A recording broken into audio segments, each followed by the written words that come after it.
تبارك الذي بيده الملك وهو على كل شيء قدير الذي خلق الموت والحياة ليبلوكم أيكم أحسن عملا وهو العزيز الغفور الذي خلق 7 سماوات طباقا ما ترى في خلق الرحمن من تفاوت فارجع البصر هل ترى من فطور ثم ارجع البصر كرتين ينقلب إليك البصر خاسئا وهو حسير ولقد زينا السماء الدنيا بمصابيح وجعلناها رجوما للشياطين وأعتدنا لهم عذاب السعير وللذين كفروا بربهم عذاب جهنم وبئس المصير إذا ألقوا فيها سمعوا لها شهيقا وهي تفور تكاد تميز من الغيظ كلما ألقي فيها فوج سألهم خزنتها ألم يأتكم نذير قالوا بلى قد جاءنا نذير فكذبنا وقلنا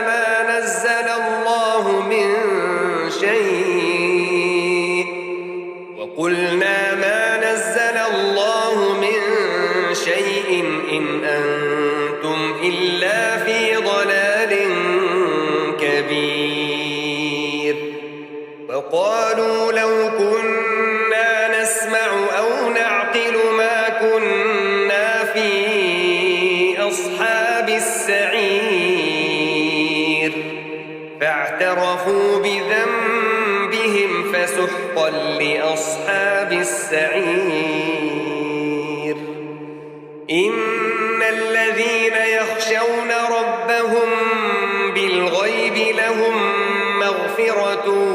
وأجر كبير وأسروا قولكم أو اجهروا به إنه عليم بذات الصدور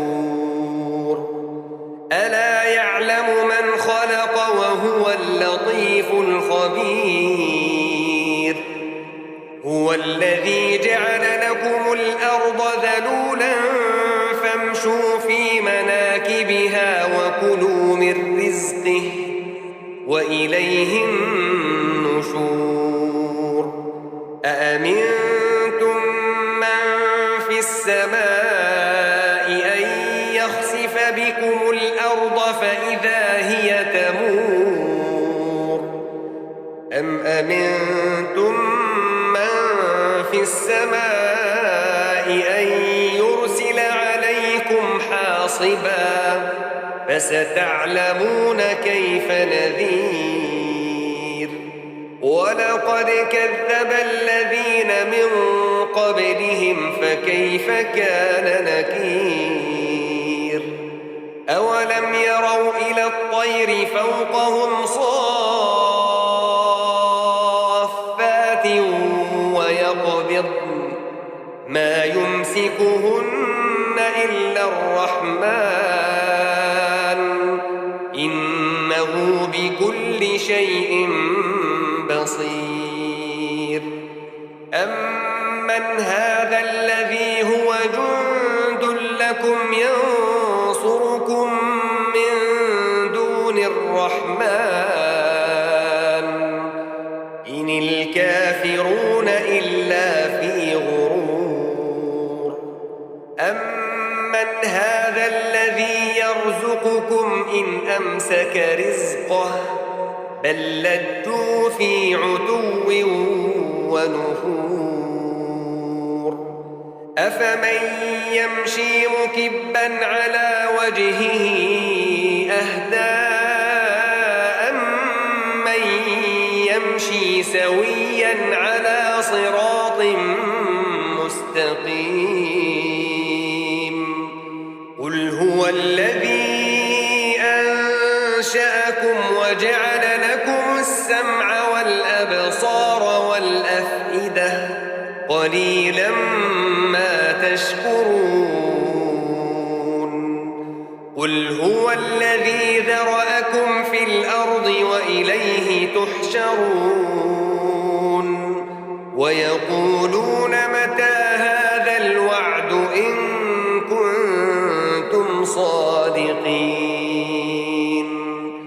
قل إنما العلم عند الله وإنما أنا نذير مبين فلما رأوه زلفة سيئت وجوه الذين كفروا وقيل هذا الذي كنتم به تدعون قل أرأيتم إن أهلكني الله ومن معي أو رحمنا فمن يجير الكافرين من عذاب أليم قل هو الرحمن آمنا به وعليه توكلنا فستعلمون من هو في ضلال مبين قل أرأيتم إن أصبح ماؤكم غورا فمن يأتيكم بماء